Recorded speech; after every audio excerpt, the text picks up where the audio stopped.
Babe!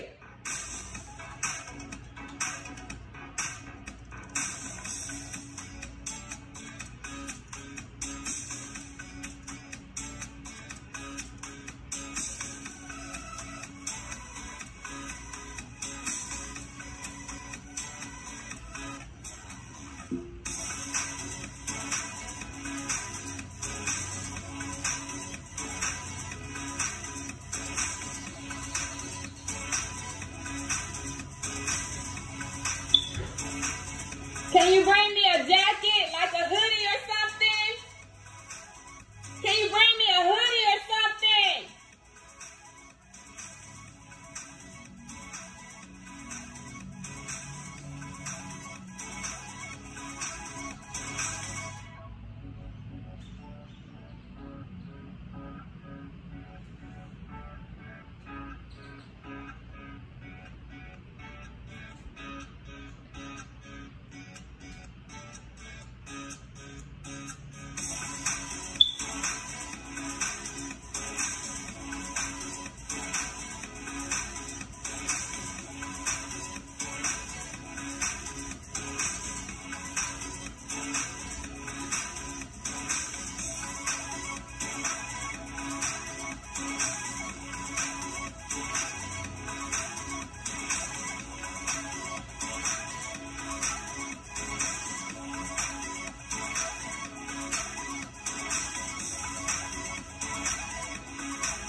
Good morning. My name is Jeronimo Rodriguez, and I serve as the Chief Advocacy Officer for Ascension, Texas, where our mission calls us to advocate for a compassionate and just society with our words and our actions. And I want to thank each of you for joining us for Leadership Austin's Engage series, Beyond Call-Out Culture, How Do We Hold Each Other Accountable? Panelists will be discussing call-out culture and assessing its impact on our community. Call-out culture continues to be widespread with the pandemic, social unrest, and political upheaval. However, many community activists and groups believe the call-out method does more harm than good. And today, you will hear strategies on how to effectively call in individuals to achieve equity goals. I look forward to hearing from our panelists and hope that each of you can help us further the conversation by engaging with your colleagues, community, and loved ones on this important topic, whether you agree with them or not. After all, we are all called to recognize every individual as a human being endowed with dignity. Thank you again for your time and welcome.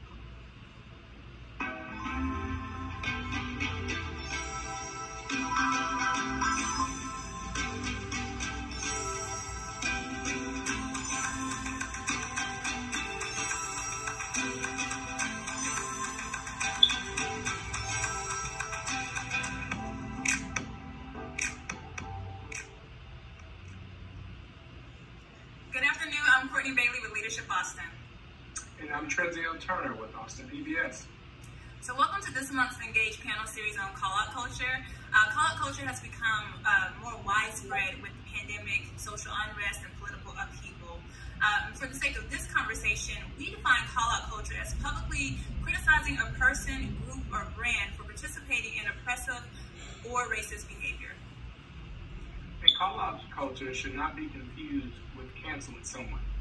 Although being canceled is a product of being called out, canceling is the phenomenon of not supporting individuals, groups, or brands due to what some consider to be offensive or problematic remarks or ideology. In some cases, people are socially exiled. Now, before we meet our panel, we would like to make a few quick announcements. So first, we want you to engage with us. So please share your questions and comments for the panelists. That would be really great to get your input into the conversation. Second, we want you to share your feedback. Please fill out our 3-question survey at the end of the panel. All right, so now we're going to introduce our panelists. So joining us today is Kelly Coleman. Kelly is a community organizer. Welcome, Kelly. Hi. Oh, sorry. Next we have Esteban Delgado. Esteban is the director of the new Office of Justice, Equity, Diversity, and Inclusion at the Lyndon B. Johnson School of Public Affairs at UT Austin. It's also known as JEDI. Thank you so much for having me today, Courtney and Trenzio. Thank you.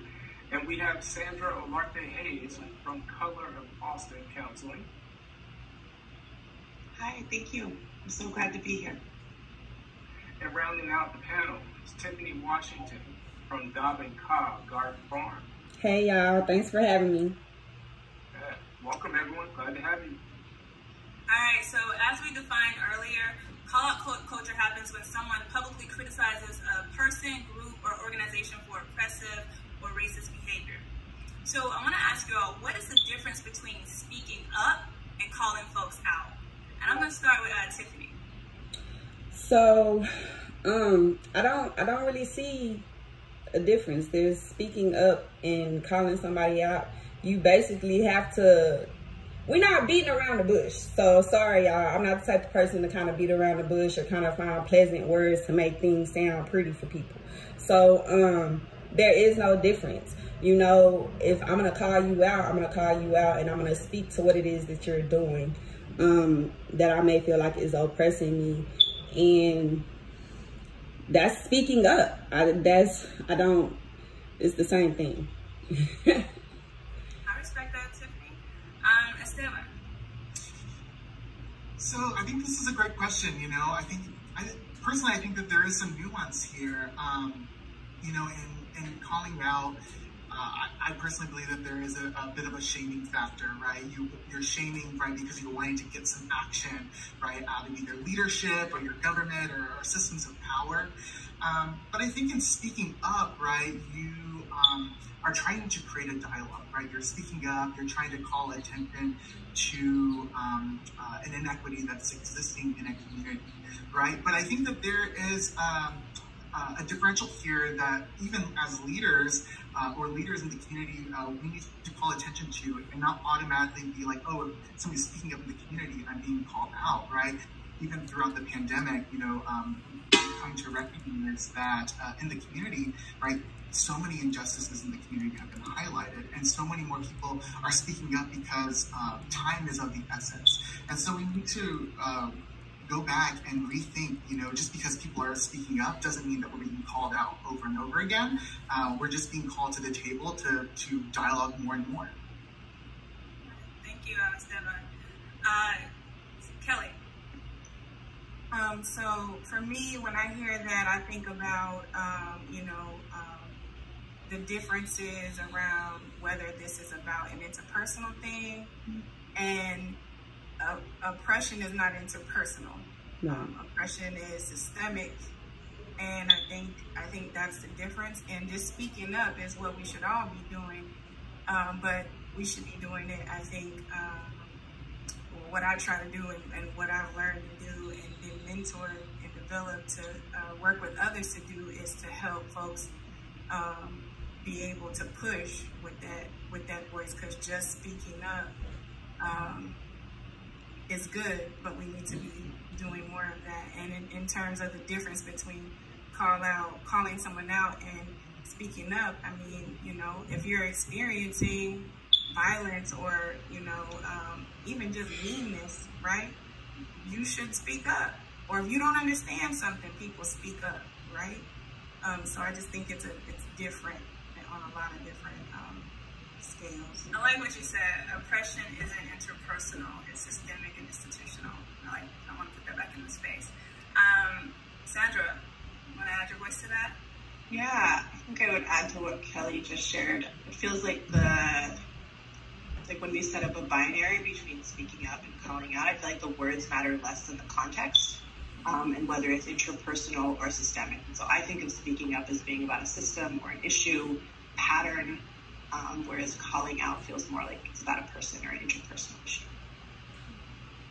Sandra, thank you for that. So the next question. Oh, I'm sorry.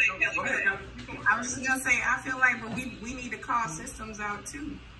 You know, we need to call them to the square, and it needs to be pressure like that. And you know, corporations are walking around as, you know, being treated as people right now in this country. So it would be, it might behoove us to be able to call out some of these systems and institutions. Just something to think about. No, I think that's good. I think y'all basically kind of hit on this, but I want to make sure for the audience that everyone's clear where you stand when it comes to call-out culture. Is it socially just, or does it present a social problem? How would y'all take that? And Tiffany, let's start with you since you picked this up at the beginning. I don't know what that is. Like, I'm just keeping it real with y'all. Like, I'm just in the community, and I'm just around the neighborhood. So all of the language, when we start to deal with regular people that the systems or whatever organizations or institutions are supposed to be reaching out to, all of this stuff is mundane to them. They don't identify.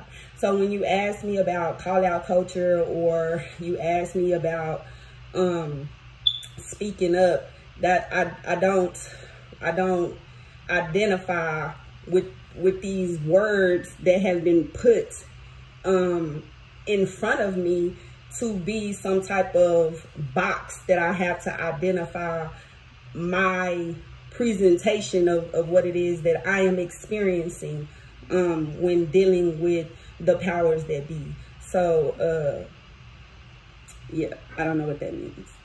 No, I respect that. Speaking your truth on this is what it is to you, not these words that necessarily didn't come up and trying to identify with what you're saying. Right. All right. Thank you for that. Esteban. Yeah, I'd love to add on to that, because I love what Tiffany just said. And I was talking with a friend after preparing for this panel a little bit yesterday, and for me, this is entirely, I think, complex and brings up a lot of emotions, because I feel like I've lived in a society that's really kind of dictated how do we come to the table when we try to talk about these issues, right? Like, I've been, you know, as I've tried to climb, not only professionally, but within the community, and trying to do what's right for not only myself, but the community, I find myself second guessing, right? Like, how should I go about things, right? And how do I build my toolkit of how do I go about achieving justice in the community? And so I think when it's at the end of the day, it's not, is this right, is this wrong? I think it really comes to being a question of what's the best tool for this situation? What's going to achieve the best end result? But what I consistently think more and more about is we're living more and more in a polarized world. And we live in a society where people don't want to dialogue with each other. People don't want to come to the table and talk about an issue at hand. And so when I think about, is this an opportunity to call a system or a person or an organization out, is it really going to be an opportunity then to sit in dialogue, right, to move forward, right? Because if we just call out and get what we want, right, are we actually creating change, or are we just getting a momentary win, and are we not moving progress forward? So it's really incredibly nuanced, and it's hard. I think it's important. I'm not good at this. No, you're good. I'm one of them people that like the dialogue, so I just talk. But I think we have to be clear about, you know, who community is too whenever we're talking about this, right? Exactly. And the way that we talk with our community is going to be different than the way that we approach institutions, right? And the reasoning and everything is just different, you know? And I think that people throw the word community around like that means everybody, and it don't. You know, it don't mean everybody. I may not be talking to you. You know what I'm saying? So I think we got to be clear, I think, in those terms, to be specific about community. And then in terms of like the language, right? A lot of times this type of language starts off as like an academic thing, right? Like how academics are sort of coining things. And if it doesn't make sense, you know, to use that type of language, then I think, you know, it can be sort of imposed on folks, right? And it's not always helpful. But I like that we're thinking about how we come to the table and what's okay and what's not okay, and that's about comfort and power dynamics, right? Like how comfortable, you know, it used to be safe, right? You used to say, oh, I'm not safe, I don't feel safe. Sorry for using that voice, but but you usually are, and it just means that you are uncomfortable, right? And so, you know, that part. Yeah, that's good. Sandra, do you have anything? Yeah, I was just thinking how much of it depends on the context and on the power differentials. And so, you know, I think call-out culture, this term that we're using, you know, if it's the only tool that we have, it might not be moving things forward, engaging in relationship and in dialogue and shifting things. If it's one of many tools, you know, or if there's a huge power differential, then it might be really helpful. And so I think this question of like, is it socially just or is it a social problem? I think it depends on how we use it. Thank you all. Appreciate that. Sandra, this next question is for you. You bring the therapeutic lens, right? And so I want to hear from you, like, what is the impact of call-out culture, and can you speak to the potential psychological impacts on the individual that's being called out, even the individuals that's doing the call-out, and the community at large? Yeah, I think it depends. I think for the person being called out, if it's a harm that they caused that they knew about and didn't care about, being called out might not do much. You know, if it's a harm that they didn't know, it might lead to a lot of shame. Shame that most folks want to get away from, which leads to defensiveness, blaming, doing anything to avoid that shame. Sometimes it can lead to an apology that might be genuine from the social pressure from the folks in their lives giving them participating in it, or it can lead to an apology that's performative, just to be welcome back into the community. For the person doing the calling out, I think it also depends on what they're needing in order to heal from that harm.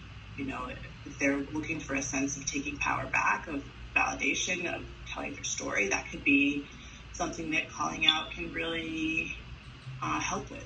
If they're looking for meaningful accountability, an apology, change, it may or may not take them there. And how the community responds and if the community supports them, I think, will really affect how they will feel psychologically afterwards, and if their needs have been met. Thanks, Sandra. All right, Tiffany, this next question is for you. Call-out culture can be empowering because of its ability to hold people accountable. You have used your social media platform to call out folks, demand accountability from community leaders, and speak up for what you believe in. Right. What is your motivation behind calling these leaders out, and how has it affected your relationships or reputation in the community? Cause they not finna try to kill me in a part of the system. A lot of times the people that I speak about or that I call out or that I bring attention to, the things that they do are harmful to the dynamics that we have to come up against as just everyday regular people, marginalized people in the community. See, I work and I move around in spaces where people are not recognized. And so when when I have something to say, I'm going to say it. There's nothing that's going to stop me from saying it. And we can talk about it because everybody know where I'm at. You know what I'm saying? You're more than welcome to come. We can talk about it or whatever. But I feel like, no, like, you know, it's like following a leader over a cliff, or, you know, you're watching people follow somebody to their demise, and so you want to try to say something before the whole community or the whole realm of people that you see being harmed is they're just gone. And so that's why I do it, because they will try to kill you. Like, they will try to take away the resources that you have. They will try to act like they're not taking away the resources. I live it as a black farmer, as an agriculturalist, especially right here in Travis County. There is no black farming. It's been completely taken away from the black community, right? So how are we supposed to eat? How are we supposed to feed ourselves? We have to become dependent on a system, on an institution, right? So no, that's why I do it. And when it comes to like my reputation or whatever, it don't matter to me. I'm a veteran. I'm a United States Navy veteran. So what is it that you beating down veterans, you beating down people that supported, defended their country? You know, I have tough skin, and we talked about that yesterday when it comes to a lot of the call out culture and the call people back in and stuff like that. A lot of people just too soft.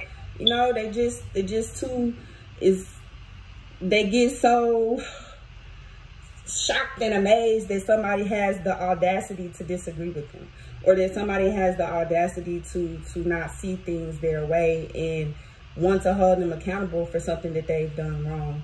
And so when I do that and somebody is like, oh, she just tripping, there go Tiffany going ham on her social media or whatever. No, months later, what I said comes to pass, and then everybody is like, oh my God, I can't believe it. You know, it's I don't know. No, I think that's great. When someone's livelihood is at stake, and there's danger, you call out and say what you feel like you need to say. So I appreciate you sharing that. And we didn't say it yesterday. Thank you for your service that cannot go without saying. Thank you. You bet. And I want to really elevate what Tiffany said. Like, I know I laughed when you said they're not about to kill me, but this, what we're talking about, the institutional issues, the power dynamics, the respectability politics in these communities with the gatekeepers and whatnot, that is a form of violence, and it can kill you emotionally, mentally, psychologically, and physically, as well as spiritually, and it weighs a lot on people of color. So I want to acknowledge what you just said. Thank you. So I appreciate that. Kelly, this was for you. So you've been an organizer for quite some time. I remember meeting you when I first moved here back in 2010. So you witnessed folks being called out, and you have then experienced being called out during your time at the City of Austin Equity, office. How did you handle being called out, and what has been your biggest takeaway from those experiences? So this is the piece where I think, you know, you can be called out and it can be a good thing, or it can be, you know, a bad thing. And it's regardless if you being called out is the right thing, or you being called out for the right things, right? Because I still don't believe I was being called out for the right things, but that's okay, right? I did learn something though, and I did have some takeaways. And it was really about, you know, being Black and being in an institution, and you know, what you can say and what you can't say, right? And who has consequences and who doesn't. And so the people that I'm actually accountable to, when everything happened, there were conversations, right? I got sat down by two people that I really respect, and I listened.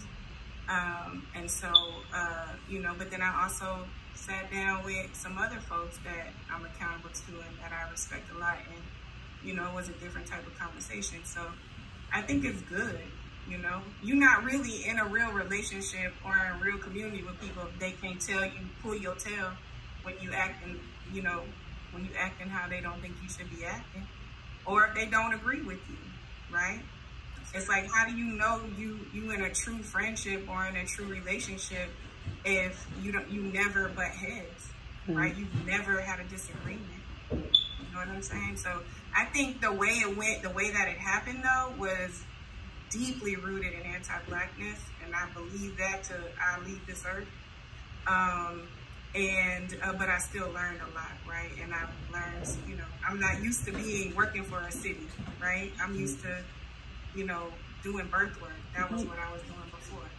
And so it was a different experience. And it was heavy. I mean, being in the newspaper, right? And all the stuff that came with it.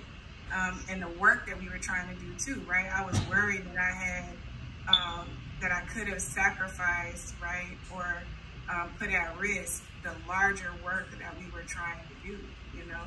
They already, you know, it's already sort of not something that people want to deal with, right?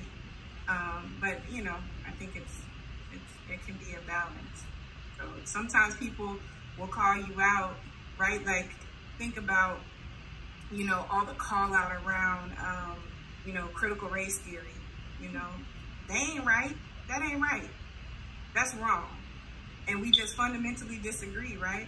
But, you know, but somebody getting called out or an organization being called out for, you know, mistreating queer folks or mistreating Black folks, to me, that makes sense, right? So it just depends, I think, on where you're at, who you are, what your life is, who you're connected to, who your people are, and who's doing the calling out.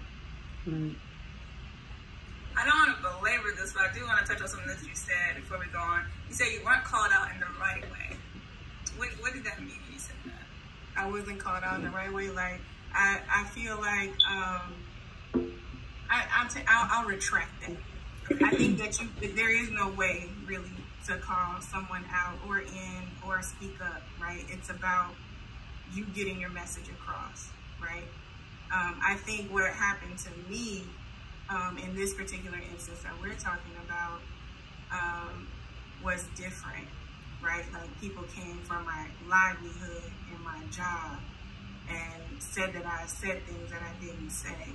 And so it was a different thing. And what motivated it too, right? Like I said, was deeply rooted in something else, you know? And it's weird, right? Because, you know, I identify as a Black woman, but look at me, right? And so, you know, it's interesting though, because the way that played out, right? That wasn't the conversation. It was, I was being, if y'all want to know, it was around sort of a Latino, like being accused of being anti-Latino, right? Or Latina, Latinx. And you know, so I think that it can be really complicated. It can be really complicated. And you have to watch how you say things now. People police it. I mean, we're all sort of, it's this weird way that we're being surveilled too with social media. And anything you put on paper or in a text or in an email or in a message or on the internet, it lives forever, right? And so, I mean, just being conscious of that as a parent, you know? Because before, when we were kids, you know, we used to, hey, is your refrigerator running, right? Like, we could do stuff like that, and it was funny. But now, you know, it's not okay. Like, you got to be really careful what you text, how you talk to people, you know, because people are recording, everything lives forever now. So, absolutely. Thank you for elaborating more on that, Kelly. Jazio. Esteban, you work at the LBJ School of Public Affairs in the newly formed Department of Justice, Equity, Diversity, and Inclusion, and as we said earlier, also known as JEDI. The department solely focuses on scaling equity by recruiting more underrepresented students and curating cultural programming. From a justice lens, when does calling out become a form of abuse or pose structural imbalances such as performative allyship? Definitely. I think this is a great question. And I think it also, kind of hits a little bit on what Kelly was just mentioning in her example. You know, I think there's a great quote by MLK, and I wrote it down. You know, from Where Do We Go From Here? It's power without love is reckless and abusive, and then it goes on to say justice at its best is love, correcting everything that stands against love. And we centered this the kind of interplay between love and justice, and deciding to put justice into the name of the Jedi Department. But I think when we call out to cancel, right, that in a sense, right, can become abusive, right? If we don't either have the full story, we don't have all the facts. There are two sides to everything, and if we don't have everything, and we decide to kind of make a decision that we're either going to call something out, we're going to try to cancel, right, to get as a means to get what we want or need in a community, right? Then we might be messing with someone's livelihood, and sometimes we can't always backtrack, right? We might be messing up an opportunity to dialogue with someone. And so I think it then fits into this kind of interesting area where calling out then becomes abusive, right? It then becomes a tool that might not be helpful in the community, right? It doesn't actually create an opportunity for us to dialogue, which is, I think, really what we're trying to do. We're trying to create dialogue so that we can move forward. I love that quote. Power without love is reckless and abusive. If you have that power, but without love, it can get out of hand quick. Thank you for that. Appreciate it. Would anybody else want to add, before we go to the next question, would anybody else want to add on to about the power dynamics and structures? Y'all good? All right. Kelly? I think that's everything. I think the power dynamic and the structure is everything.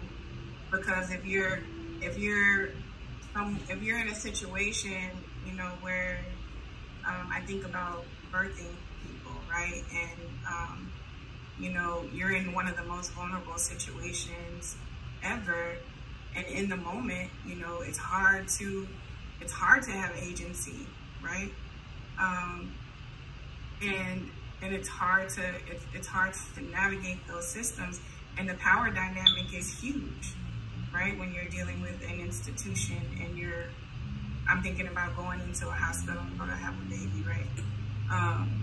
And so, how do the power dynamics are always at play. There's always power dynamics at play. And I think it's different whenever we're talking about something that's more interpersonal versus something that is sort of like a state violence issue or, systemic or institutional even. Right. And even when you call out people, sometimes like who gets canceled and who gets punished and deemed the wrongdoer versus who gets to be back in society is a big thing too that speaks to the power dynamics as well. Go ahead, Esteban. I was just going to add to that point. Again, I think it's really nuanced in the sense too, like, as a person of color with seen unseen identities, you want to leave your community, right, better than you entered it, right? And so, thinking about, again, how do you do that, right? And given the power that we have, if you do not have much power, right? Maybe it is that tool of being able to call out, right? Maybe that might be your only option. And so I think about, right, all of the people that were getting COVID and that were dying during the pandemic, right? And I also think about voting rights and not being able to cast your ballot, right, in a easy location, to be able to defend your democracy and to practice democracy. And so, how then are you going to make your voice heard if these are structural inequities that just keep on getting practiced over and over and over again, and you've tried to voice, then, is it really going to be that abusive to call somebody out if you don't have that much power, but you can amass, right, your group, your community to make a stand, And so, power, inequities, and community, have a big interplay here, just as my other panelists were saying. Yeah. Earlier, Sandra mentioned apologizing, right? So I want to go back to that. Is an apology or remorse by the individual that's deemed a wrongdoer enough to move forward or be reintegrated back into the community especially if they've been canceled? And if not, what needs to happen first? Who would like to see you leaning in? Kelly, got something you want to say? I was still thinking about, you know, like, we can't be thinking about institutions and like the COVID thing that Esteban just brought up. Like, that's why we can't be by ourselves doing that. That's why we have to organize. That's why we have to be with each other and push from the outside on these institutions. Because I think that's what we have a lot of now, are like these very sort of individual activists a lot of the time who aren't connected to a group that holds them accountable. That's why they all, like, you know, those little things that be outside of a car lot, they just all in the way. Yes, that's what we have, a lot of that, you know. And my kids make fun of me because I'm older, and so I don't do social media as much, but I'm getting better. And that can happen. It's hard to know who's actually connected to people, right? And I think that's different with Tiffany, because she's actually connected and rooted in a community. You know what I'm saying? It's a lot of folks out there, like, you know, we got people outside of our city supporting elections of people here that they don't know nothing about. They don't know these people's relationships to our community, right? They don't know the history. History is so important to this conversation. It's like baseline. You've got to know it. It's required. Jump into Nancy. She's like, yeah, that's very important. What Kelly said is very, very important to me, right? Because when it comes to agriculture, and people are like, you know, you teach me how to farm and stuff like that. I don't teach people how to farm, right? I teach people about the history of Black agriculture here in Austin, and based upon that history, I believe that you should want to go out and learn how to grow food, because we have been denied the opportunity here in Austin for nearly 200 years. That's what the city of Austin told me with their most latest resolution, when they apologized to the Black community, right? So when it's time for me to talk about history and a lot of the things that are incorrect about our history in the Black community, when it's presented to us, and I'm like, no, that's incorrect, I then have to hold accountable the people whose missions it is to preserve our history, right? And so when I have to go out and do that, and they have no clue, they're asking me where the information is coming from, or, you know, they just brush it off as if, you know, the documentation or the receipts that I can actually go pull up and go research at, like, the Austin Library or the state records, aren't real. It's a huge problem for me, because you're changing the narrative of the history by not recognizing it and not understanding that a lot of the reason we're in the position we're in is because you've taken history way away from what it actually is, and we can no longer move forward because we're stuck right here. Because you got to get it right. We have to get it right, keep it tight before we can move forward, or else it's going to continue to be a cycle. We're continuing to find ourselves in this cycle of the same conversations, because no one's acknowledging the history, like Kelly said. So that's just kind of how I feel about it. Someone made a comment. Well, actually, first before we go to that comment, Sandra, do you want to add anything? I want to make sure we get your voice in there. I think in response to that question, nothing new. Okay.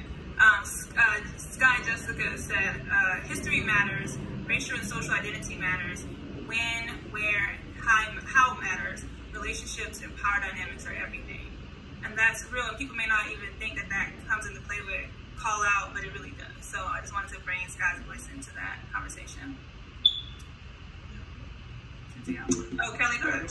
Go ahead, Kelly. I just wanted to, like, go back to some of the stuff that Sandra was talking about earlier, and thinking about, you know, like, because it's a spectrum, right? Because you have it where, you know, it could be institution versus institution, or system versus system calling each other out, and then it could be, you know, a group of people interacting with that, or, you know, individuals, and then you can have like individuals and individuals.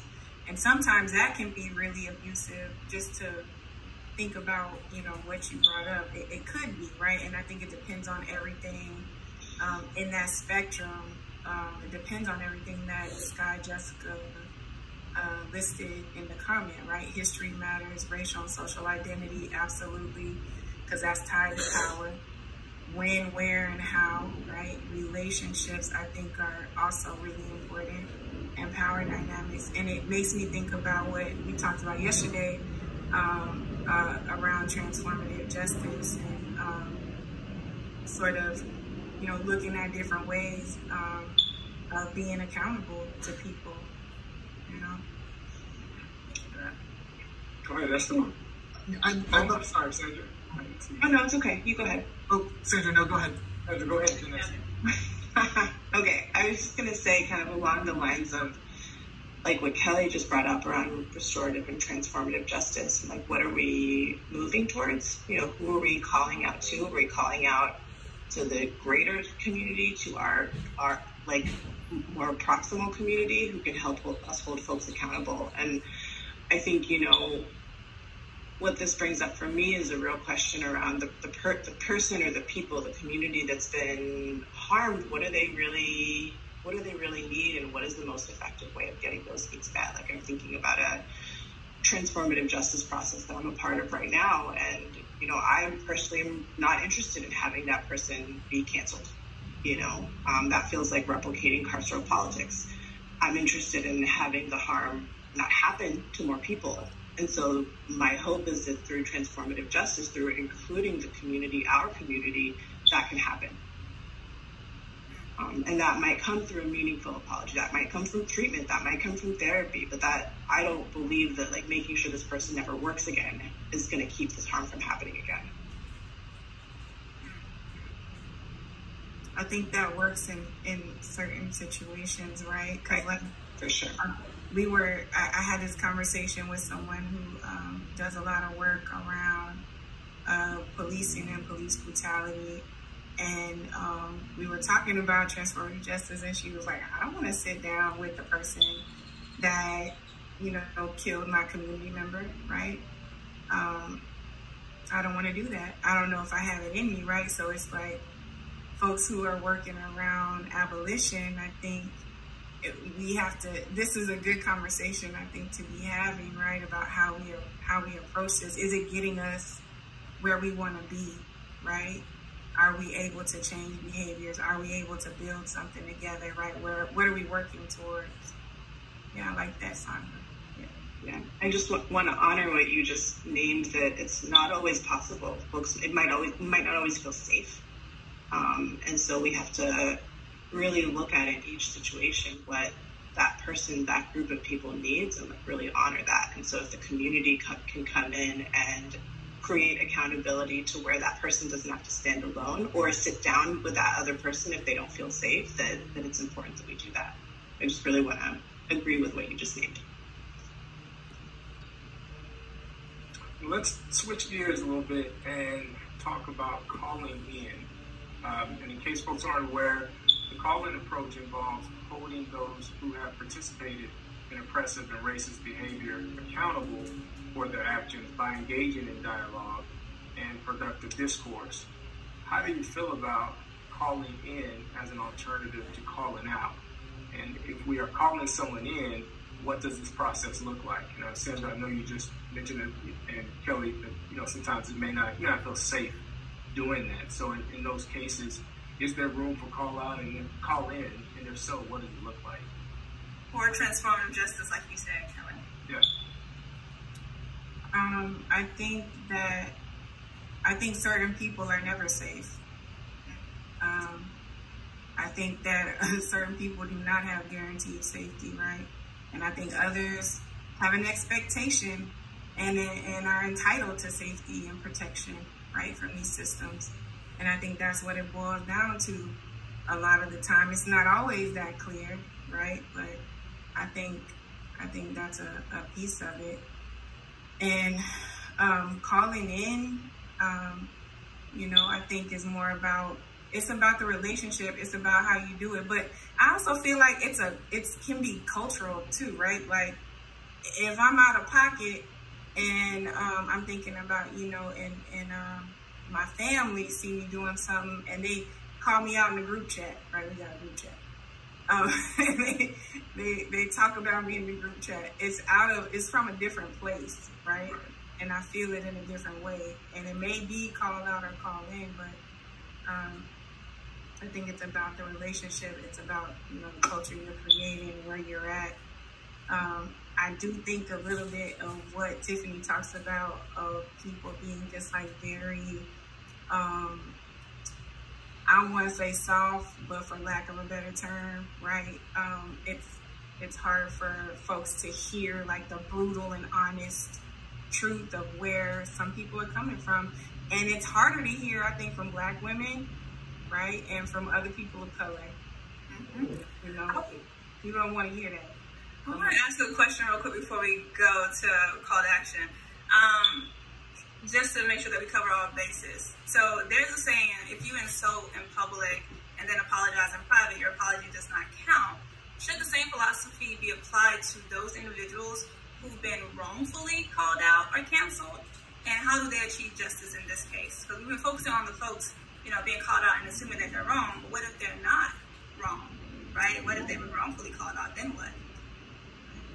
A lot of times those things just go untalked about, right? Like a lot of times that doesn't get addressed, and people usually don't apologize, in my experience. But then you see things, right, that end up happening, things that transpire that let you know, oh, right, maybe this didn't happen. I think it's harmful, right? Because people don't have to come with receipts. People don't really have to. They can make up things and just say, whatever. And things get interpreted too, right? We interpret things and add meaning to things or value or take it away based on who we are and our experiences as well. So, it just depends. I think when you call in somebody, you're doing it from a different place, usually than when you call them out. I heard it's like it is what it is once that happens, kind of.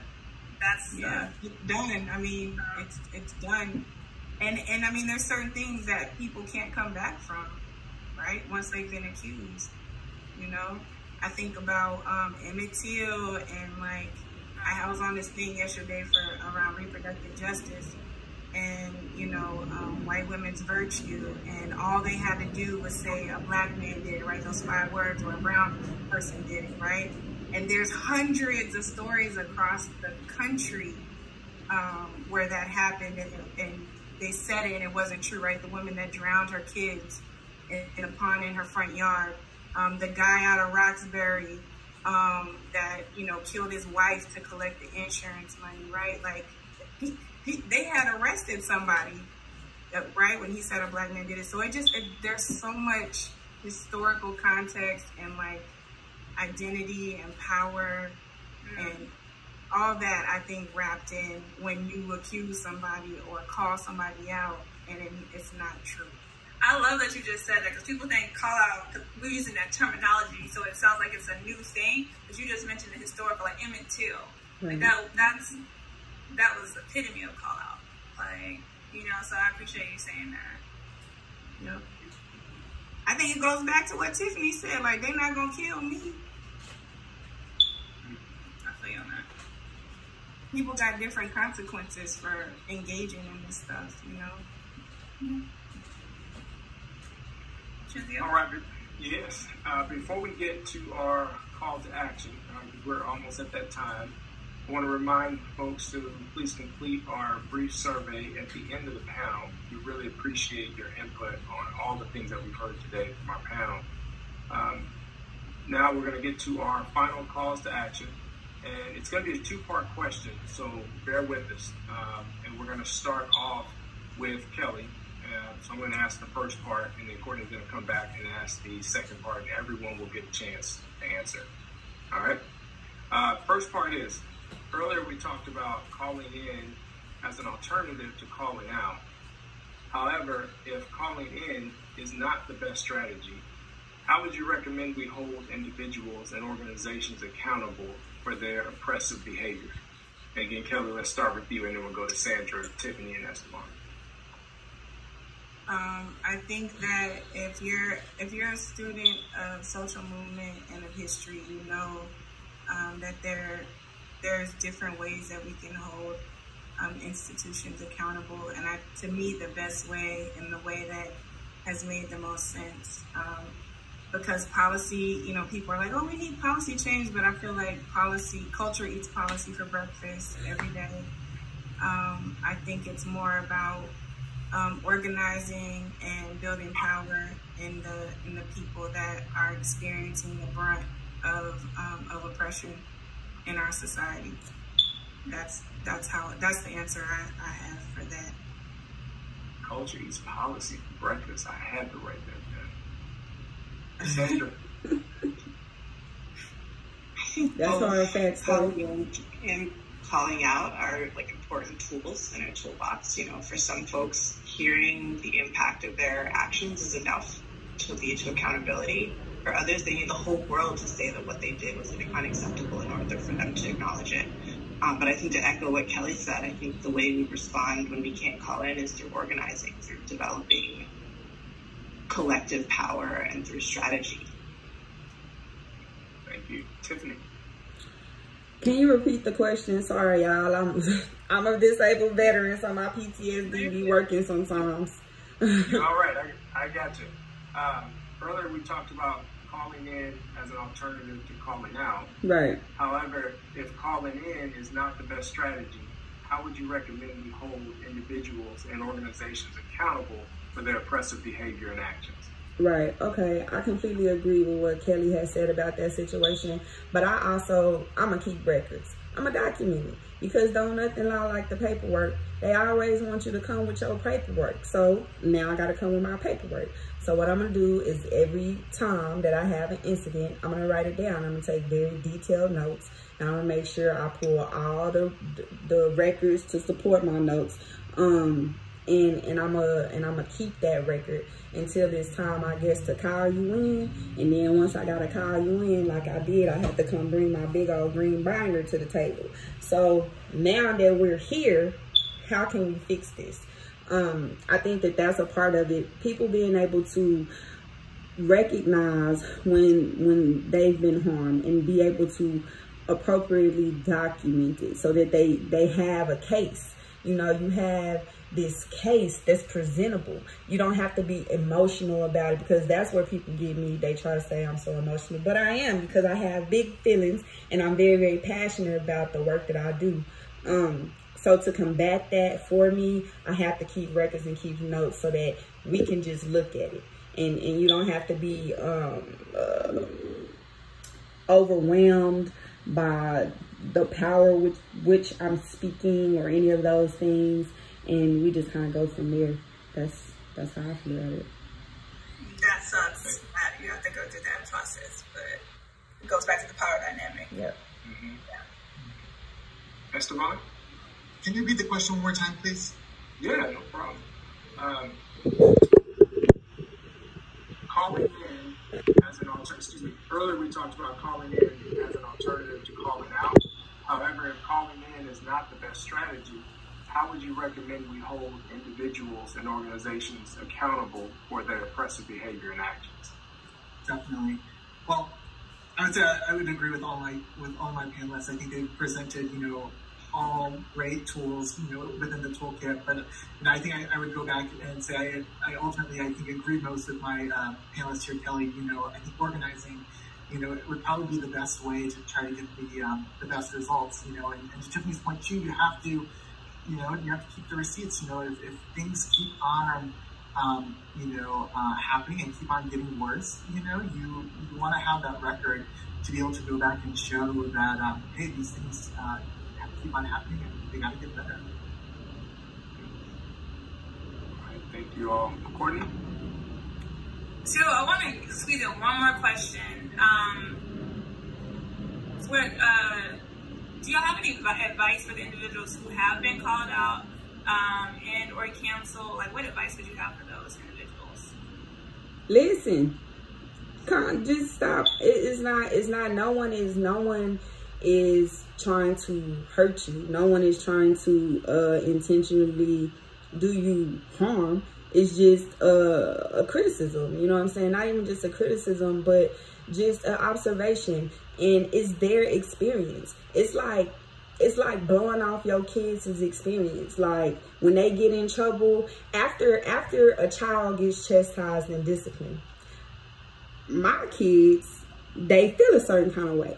They're gonna come back and they're gonna say, Mom, you hurt my feelings. Now we need to talk about it. And as a parent, I can talk about it and let my child know where I'm coming from. And I feel it's the same dynamic when you have leadership or any person like that or any institution or whatever. Just listen and take that person seriously, because nobody is going above and beyond in these situations to be heard.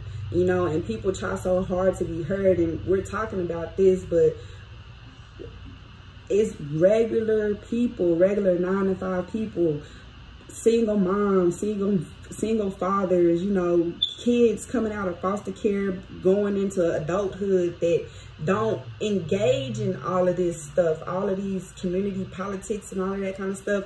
But we're constantly creating these things that are saying, we're here to save your life. We coming to fix it. We're going to fix your situation. Okay, well, my situation is really, really messed up. And so when I come to you for this assistance and a solution, and you give me half, you know, you halfway helping me, or you're not doing anything that's changed my situation, now I got to let you know how you put me in an even more compromising situation. And you shouldn't feel no kind of way about that outside of apologizing or saying, I can find a better way. What can I do to make it better? You know, that's that. Just listen, just, you know, listen and be ready to tweak the behavior.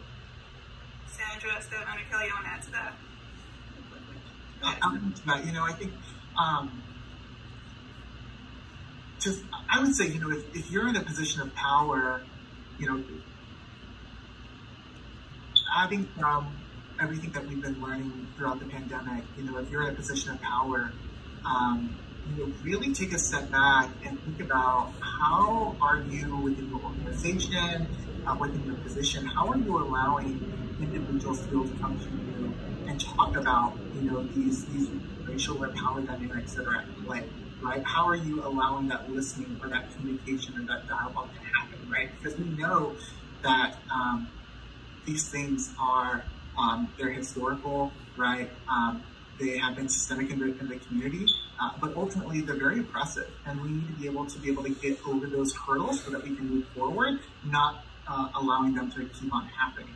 Right, and so we need new processes. I think this was something that, you know, I think to highlight that Kelly was bringing up in the previous comment. Right, if we, how do we move forward? How do we create new ways, right, to solve these issues? Right, if you're a person in a position of power, right, I think it's your job and your duty to be able to figure that out so that we can move forward. Right, and so I think this is the moment, right, after we've been through almost 3 years of a lot of stress and strife in the community, right, that's highlighted this. Like, let's figure it out. And if you need help figuring it out, call in community, call in the organizers, right, call in the people on the ground. Like, we're here to help. And if not, like, I think you're going to be in for more of the same if you have been called out before, because that's the tool, that's the resource that we have to be able to get what we need to be able to move forward. Yeah. Kelly. So I agree with some of what Esteban said, and I think that we do have power as individuals, right? We have to step into it, have a sense of it. It just makes me think about Undoing Racism and the People's Institute for Survival and Beyond and their principles, and really like struggling together. And that we not coming to save nobody, right? Like we have to stop thinking that we can fix, like we should be fixing people, because a lot of people are in these situations because our systems created it. So we need to be more about fixing systems, right? And the more we fix systems, the trifling people go away. they get out of those systems, right? They don't want to be in a culture where, you know, we're helping community get a sense of their own power, right? That's different, I think, than, you know, than sort of the approaches that we see now. Is a lot of, it's like, my mentor and friend, when I think about this, like the difference between solidarity and charity, right? And the power dynamic and what that's about, you know? And who's making money off of a lot of this, right? And why, you know? I think people gotta live, right? We live in this system, so people gotta be okay, you know? But, you know, a lot of us make money off of poor people. Our organizations, you know, I work for the city. I'm not away from that. And also, like, us as gatekeepers, and this is directly from the People's Institute, everyone is a gatekeeper. If you control information, resources, people, you know, you are a gatekeeper in some kind of way. So we just have to be accountable gatekeepers. And that's really the difference, because, you know, I know a lot of times we think, you know, oh, the leader or the person who has institutional power is the person that's going to lead change, but that ain't how it works. History shows us that the only way that stuff changes is shifts from the bottom. It's always about the people on the bottom and the outside pushing. And that don't mean they can't have co-conspirators internally, right? That's like giving information, but it has to be an inside-outside strategy. It can never be, you know, like, oh, I'm a benevolent leader over here at the, you know, University of blah, blah, blah, and I'm going to fix it. Nah, that don't never happen. That don't never happen. And people that watch the folks that we get in leadership that promise that, because they ain't right. That's right. Sorry. That's real. I want to get your voice in. Go ahead. That's real, Kelly. Thank you for that. Can I ask you to repeat the question? I got distracted because the power went out over here, but the Wi-Fi is working. The Wi-Fi seems to be working okay. So can you repeat the question? What advice do you have for the folks who've been called out? So we heard listen, and then Kelly was just saying about it's not just individual. You gotta focus on bigger than that. Go ahead, Sandra. I would say to really slow down and listen and do an honest, like a real honest inventory, a reckoning. I think accountability, meaningful accountability, is more than an apology. It's really thinking about the harm that we've done, even through that defensiveness that shows up, and apologizing, repairing, and then working towards really changing behavior. And so I think really slowing down and listening and looking at our behavior. I appreciate that. Thank you for that. This has been great. We appreciate y'all. There's so much great information here. I want to thank Sandra Olarte Hayes, Tiffany Washington, Kelly Coleman, and Esteban Delgado for sharing your lived experiences with Call Out Culture and for the work you are doing to achieve equity in the greater Austin region. And thank you to our audience. So please take a few minutes to share your thoughts on today's panel by completing our short survey. And we hope you'll join us in May. The topic will be human trafficking in Central Texas, and it's going to be a great session. Again, thanks to all of you for joining us. Enjoy the rest of your day, and see you next month.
All right, everybody, just hang tight. I'll bring it back in. But for now, we are clear. Great job, everybody.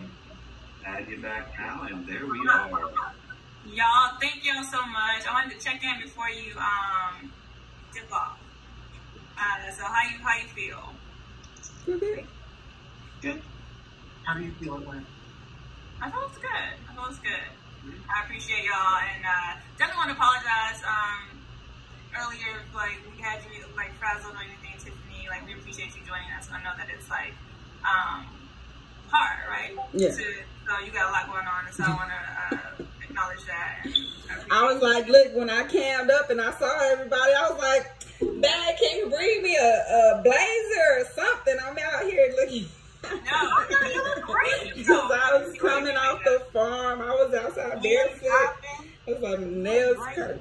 Thank you. No, you look great. Oh my goodness. No. I just be like, I'm looking like a sweaty farmer. No, you know what? On this side of it, you do not look like a sweaty farmer at all. You look fantastic. Thank you. It is a great TV color that you have on. So no, it looks fantastic. It looks great. Any feedback, comments, thoughts? I wanted to really get into it. I wish we had. It feels like this is a conversation that it could have been like much longer. Yeah. We went over, and I was like, I'm just gonna let it keep going for a little bit.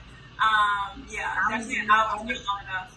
I was like, I was waiting for you, Kelly. I was waiting. If you would have went, I would have came with you. I was close. I was very. No, you should have went. Y'all should have went. No, but they be watching us. Yeah, we don't want, she don't want no smoke. I got a couple of text messages, people saying that y'all were dropping some nuggets, and so some quotables. I saw Trizio taking notes. So I appreciate y'all. I have a couple things. We would like people, we like to follow up with folks, those who particularly registered to get additional resources. So of course we're going to share the groups that you're with. Kelly, I know you said organizer. Do you want me to share the equity office?